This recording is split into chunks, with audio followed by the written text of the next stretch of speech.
सो हे friends, आज से मैं हमारे इस यूट्यूब चैनल में हेल पैराडाइज एनिमे को स्टार्ट करने वाला हूँ। मुझे यकीन है कि ये सीरीज और मेरी एक्सप्लेनेशन आप लोगों को बहुत पसंद आने वाला है। तो इसलिए बिना देरी के वीडियो को स्टार्ट करते हैं।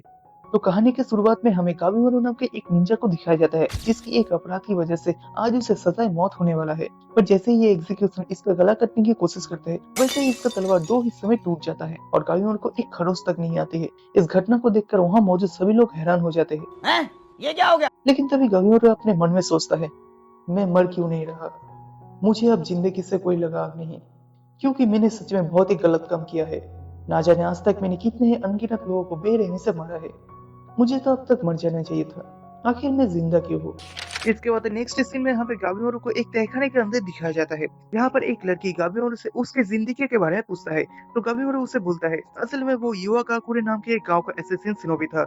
बचपन में ही उसके पैदा होने के बाद क्लैन के लीडर ने उसके माँ बाप को मारकर उसे अडॉप्ट कर लिया था और उसी ने ही उसको ट्रेनिंग देकर एक खतरनाक हत्यारा बनाया था। लेकिन एक मिशन के दौरान जब उसने गांव को छोड़ने की कोशिश की, तो उसी के दोस्तों ने उसे धोखा दे दिया और वो पकड़ा गया।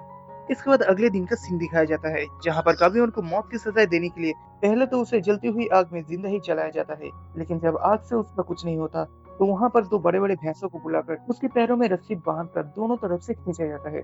लेकिन हम देखते हैं कि काबियोन को इससे भी कुछ नहीं हुआ था और इस चीज को देखकर विलेज चीफ का दिमाग खराब हो जाता है। अगर हम करें तो करें क्या, बोले तो बोले क्या। लेकिन तभी वहां पर वो लड़की आके गावियों को बोलती है, ये तो बहुत ही अजीब बात है, क्योंकि तुमने मुझसे कहा था कि तुम मरना चाहते हो, लेकिन यहाँ पर तो तुम खुद को प्रोटेक्ट कर रहे हो। साथ ही वो ये भी कहती है कि अगर तुम सच में मरना चाहते हो, तो तुम कभी भी अपने गांव से भागने की कोशिश नहीं करते। तो इस बात को सुनकर गावियोर को थोड़ा सा अजीब सा लग रहा था। साथ ही उसके चेहरे का रिएक्शन पूरी तरीके से बदल चुका था। वो कहता है, लगता है तुम सच में मेरे बारे में बहुत डिटेल में जानना चाहती हो। इसके बाद गावियोर उसे बताता है, असल में जिस क्लैन के लीडर ने उसके माँ बाप को खत्म किया था, उसी ने ही मेरी शादी अपनी बेटी से करा दी।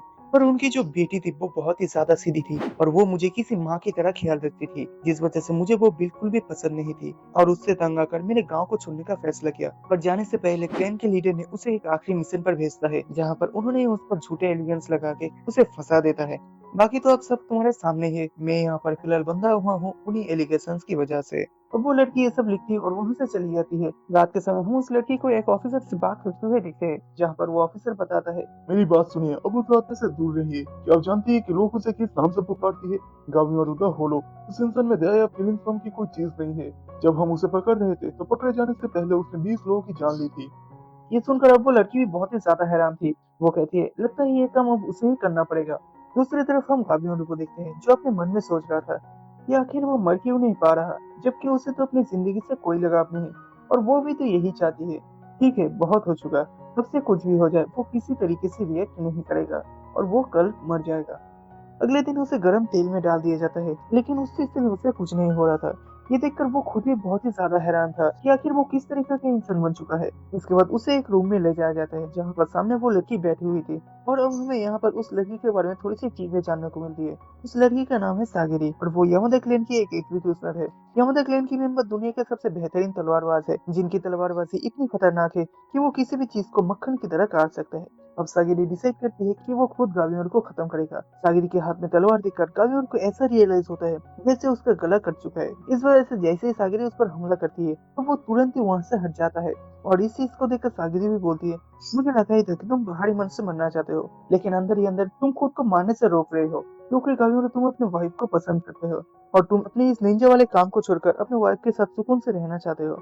पर गावियोर ये सब मानने को तैयार नहीं था। उसके हिसाब से वो अभी गावियोर उदा खोलो है, जिसके अंदर किसी के लिए भी कोई भी फीलिंग्स नहीं है। उसके बाद हमें एक फ्लैशबैक दिखाया जाता है, जहाँ पर गावियोर की वाइफ उसे गले से लगाकर कहती है, गावियोर तुम बहुत अच्छे और दिल के साफ हो।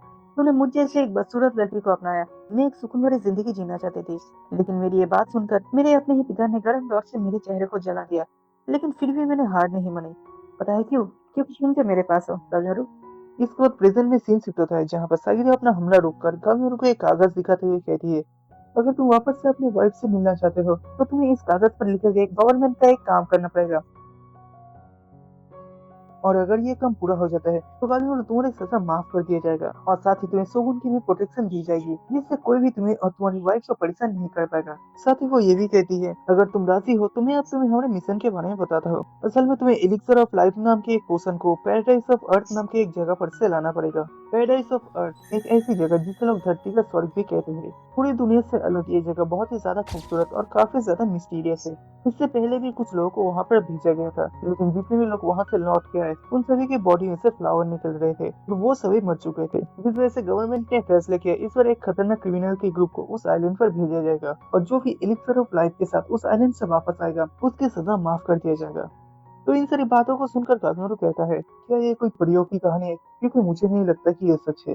लेकिन सागिरी कहती है, जो भी हो, अगर तुम अपनी वाइफ से दोबारा मिलना चाहते हो तो तुम्हें ये प्रस्ताव मानना पड़ेगा। मैंने तो ये भी सुना है कि तुम्हारी वाइफ गांव में अभी तक तुम्हारा इंतजार कर रही है। इतने सालों बाद भी उसने हार नहीं मानी है। तो इस बात को सुनकर कागनोरू थोड़ा सा इमोशनल हो जाता है और अपने वाइफ के बारे में सोचकर इस काम के लिए वो राजी हो जाता है। लेकिन इधर ये मोटोरो के सर अभी भी कागनोरू को मारना चाहता है और वो उसे छोड़ने से मना करता है। तो इस चीज को देखकर कागनोरू सागिरी से बोलती है, तुम मेरी निंजुत्सु देखना चाहती थी ना, तो अब देखो। ऐसा बोल के कागनोरू अपना जुत्सु रिलीज करती है 一年だ और एक ही पल में उन सभी को हरा देता है।